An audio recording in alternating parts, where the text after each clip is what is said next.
Cities do not simply expand outward. They rise. They sink. They compress. They cover. And at a certain point, without anyone officially declaring it, the ground beneath your feet stops being soil. It becomes an archive. Layer above layer. Street above street.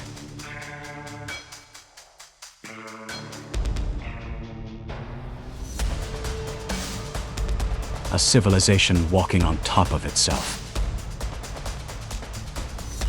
You've seen it before. A window touching the sidewalk. A doorway buried halfway underground. Basement rooms with ceilings too tall to have been designed as basements. Stairs descending toward what feels like an older street. In European cities, this is not unusual. It is normal. The official explanation is accumulation. Flood debris, fire debris, war debris, rebuilding, new pavement over old pavement. This explanation is real, and in many cases, correct. But scale changes everything. Raising a room by 1 meter is renovation. Raising a neighborhood by 1 meter is infrastructure.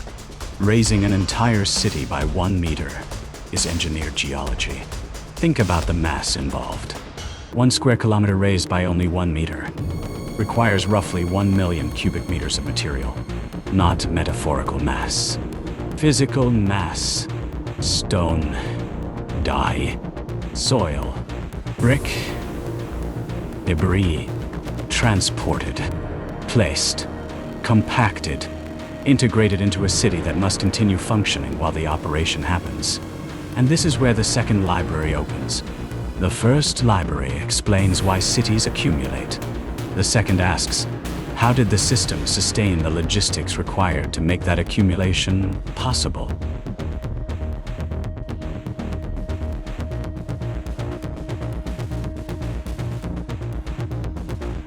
To archaeologists, a city is not a place, it is stratigraphy. A Roman street becomes the foundation of a medieval district.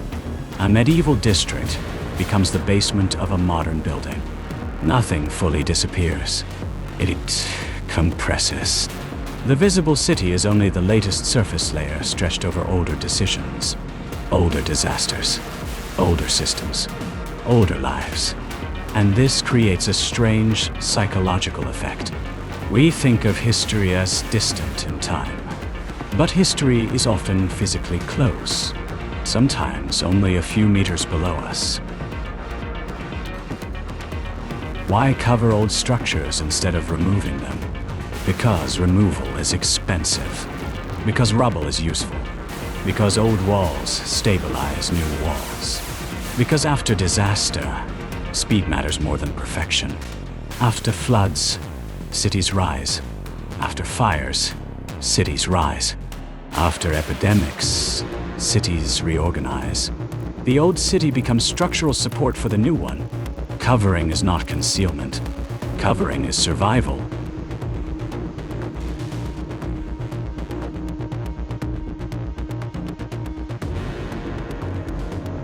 And yet, similar patterns appear everywhere.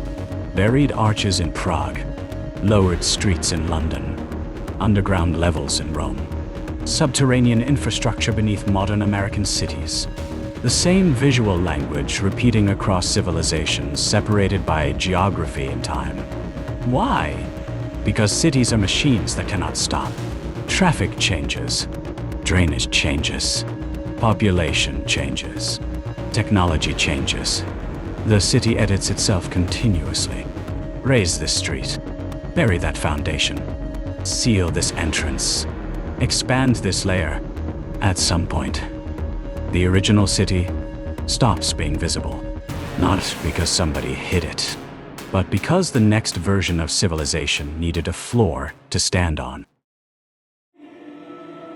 And this creates a dangerous illusion. We inherit structures without inheriting the systems that produce them.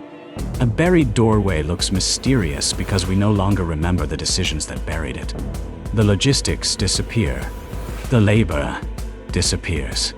The urgency disappears. Only the artifact remains.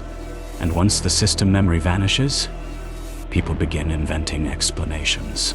Some rational, some mythical, some paranoid. But the deeper reality may be simpler.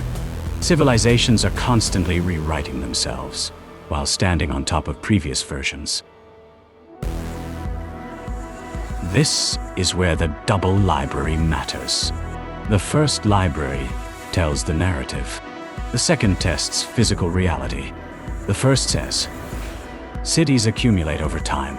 The second asks, what scale of labor, transport, organization, and continuity would that require? And suddenly, the question changes. Not from, was there a conspiracy? But from, how massive was the hidden maintenance layer of civilization? At a certain point, a city stops cleaning and starts covering, not because it wants to hide the past, but because tomorrow morning, the city still needs to function. And this is how worlds disappear. Not instantly, not apocalyptically, but gradually. One repair at a time, one layer at a time, one buried doorway at a time, until the ground beneath you is no longer the beginning of history, only its latest page.